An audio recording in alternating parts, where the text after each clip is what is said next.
and this is kind of the fun one. So okay, here we go. So describe the golden days of the arcade scene.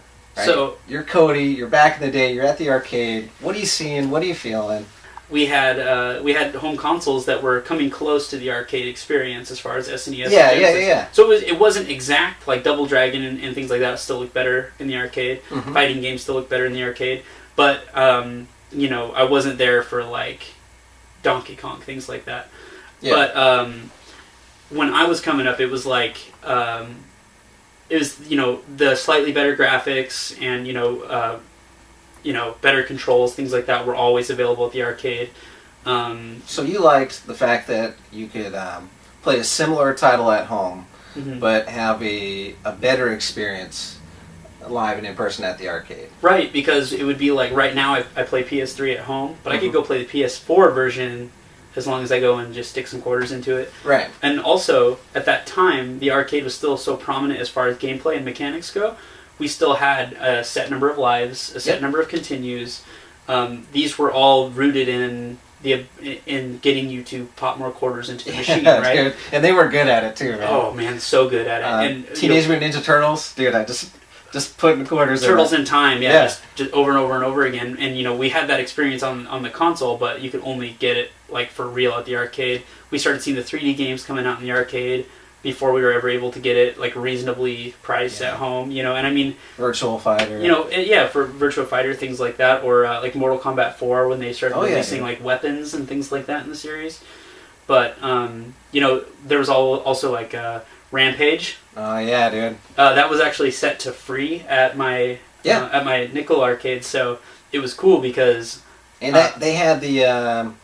There's one character that you could play at the arcade that you couldn't get like on the NES. No way, really? Yeah, so I'm trying to think. The NES, it had like the gorilla and it had Godzilla. Oh, there was a wolf at the arcade. Yeah, and he came out later on the series, like when they re-released it. Right. But back then, like that was the only place you could play as the wolf. Well, there was limitations on the consoles as far as like memory and stuff is concerned. So, you know, but you know, if it was those games were still able to set to free. I don't know if like before that they actually set games to free play, but when I would go in there and run out of nickels, mm-hmm. Oh, time to go play some Rampage. Yeah, exactly.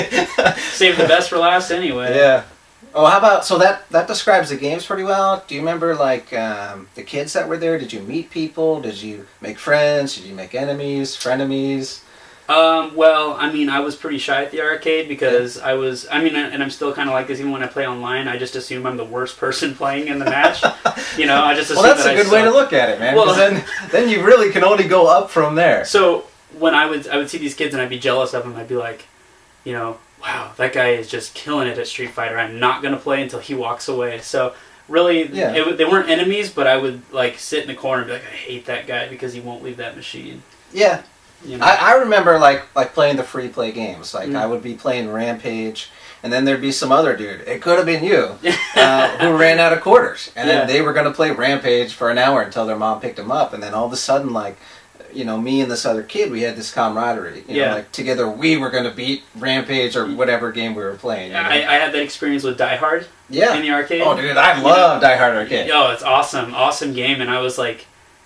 That was the one game in the arcade where I was like totally content. Available for the Sega Dreamcast.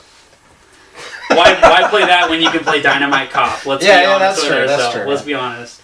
But I actually appreciated it a lot more as I got older, and then like arcades kind of thinned out a little bit, and then you could go. Now it's kind of fun to go and like go to the random laundromat or something and find some cabinet that you're just like. Dude, I can't believe I found this. You know, one of them that I found that I thought was really cool was the original Tekken. Oh yeah. Because the only Tekken I had played up to the point of finding that was Tekken 2 and Tekken 3 on PS1, and then I was at the beach, and you know, no one ever really stays at the beach year round besides people that live there. So like these arcades were in pristine condition. Nice. So I found the original Tekken, and I was like, oh my gosh, there was a Tekken before Tekken 2. Just like there's a Street Fighter before Street Fighter 2, apparently, somewhere out there. So, I think that's what I like the most now. Like, the arcade scene might be somewhat dead here in the States, not so much in Japan. But when you go and you you find that one cabinet. Like you go and find a Simpsons cabinet or something that hasn't been ruined, or a Turtles in Time cabinet that hasn't been ruined, or you know, the Holy Grail one I'd love to have in my basement would be Gauntlet.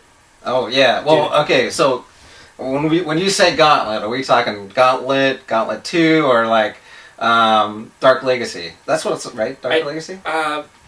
The freaking giant one. Yeah. I don't remember. It was at Skate World, and everyone would like to go roller skating. It had the 3D graphics, right? Yeah. Oh, yeah. Okay. Yeah. I know what you're talking about. Yeah, and it was. You could save your gameplay and come back later. Yeah, as long as they didn't unplug it. As long as they didn't unplug, which they did every single day. They did. Those bastards.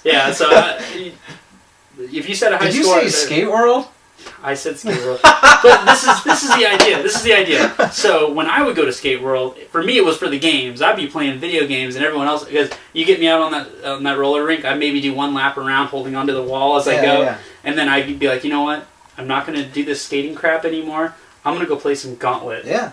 And then that's where I would be. For me, Skate World had Bionic Commando, and the Bionic Commando arcade game was entirely different from the NES game. And both of them were solid games, but like that was the only place I could experience that version of it. It was the only place I knew that had that one. What was different about it?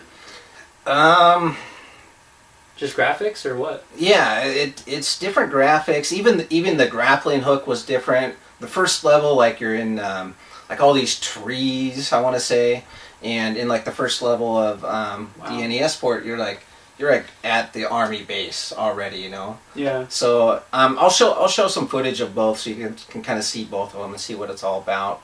But before we go here, I want to talk about Cody's awesome. He brought in some games for me. You want to tell me about these games you brought in? Just a little bit on each one. So we have the original, the best, the bloodiest. Well, maybe not the best. Maybe even not the bloodiest. Mortal Kombat. So if you're watching this YouTube channel, you know what Mortal Kombat is. I don't need to explain that to you. Yeah, and we already talked about it. We both love the ninjas. Sub-Zero, Scorpion, yep. And later on, Raider, not Raiden, Reptile. Reptile, yeah. The obviously superior version of SimCity. PC Master Race my ass. I remember when this game came out, man, connecting, power wires to the, what do they call them? The nuclear power plants or whatever. And then just having so much fun creating this game. I mean, you could make your own world. It was incredible. That's, and that's great that you did that, but for me it was all about destroying everything, ruining everybody's life. Yeah.